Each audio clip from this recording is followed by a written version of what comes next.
Sagutan dito nga sa naging laban ng Boston Celtics kontra nga dito sa Milwaukee Bucks. Gantiyan ng sunggaban, eto nga sila Jaylen Brown at Kyle Kuzma mga boss, eto talsik talaga at tumupi dito nga sa sahig. Ang laki rin ng mata ni Bobby Portis, napatakbo pa etong si Thanasis.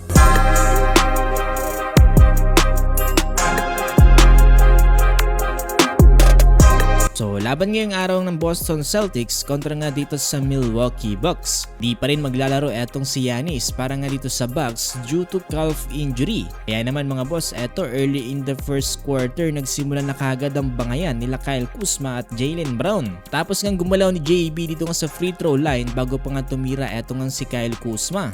Kaya naman etong si Kyle Kuzma sinabihan kagad dito nga si Jaylen Brown na hindi nga daw ito stream. Really it's got to be egregious. Yeah, he went in really early.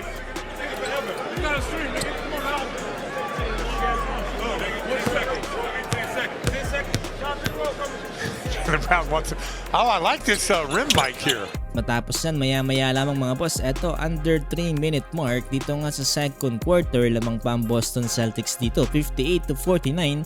Eto yung sumasalaksak dito nga si Kyle Kuzma, ay talagang nasunggaban niya etong si Jaylen Brown. Ilan para tumalsik sa sahig etong si JB at namilipit nga dito sa sikmura.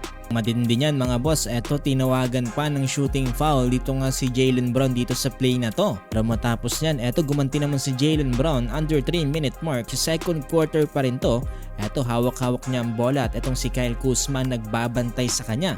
Yung sumalaksak etong si JB, tapos may paghawi pa siya dito kay Kyle Kuzma. Pero sa pagkakataon naman na to mga boss, hindi na nakalusot yan dito nga sa referee at tinawagan nga ng offensive foul dito nga si Jaylen Brown. Umabot sa third quarter ang napakainit na laban na yan at ito unti-unti ngang nahabol dyan ng Milwaukee Bucks ang kalamangan ng Boston Celtics dahil na rin sa kanilang team effort. Ito pang nakakatawa mga boss, no, under 3-minute mark sa third quarter, etong si Bobby Portis tinirahan sa harap etong si Jaylen Brown at eto nilakihan ng mata mga boss. Tuloy sa ginawang pang-asar dyan ni Bobby Portis at panlalaki ng mata dito kay Jaylen Brown ay tinawagan tuloy siya dyan ng technical foul.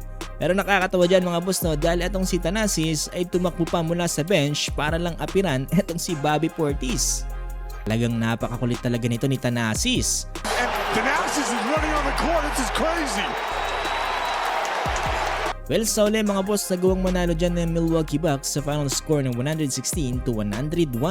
Nanguna nga dyan, dito nga para sa Milwaukee Bucks, eto nga si Kyle Kuzma with 31 points. Sinusundan siya dyan ni Bobby Portis with 27 points. Tapos para naman dito sa Boston Celtics, 30 points per Jaylen Brown. Sabi, napakainit ng laban na to. At kung gusto pa na may basketball updates ganito, ay huwag niyong kakalimutang i-follow itong ating page.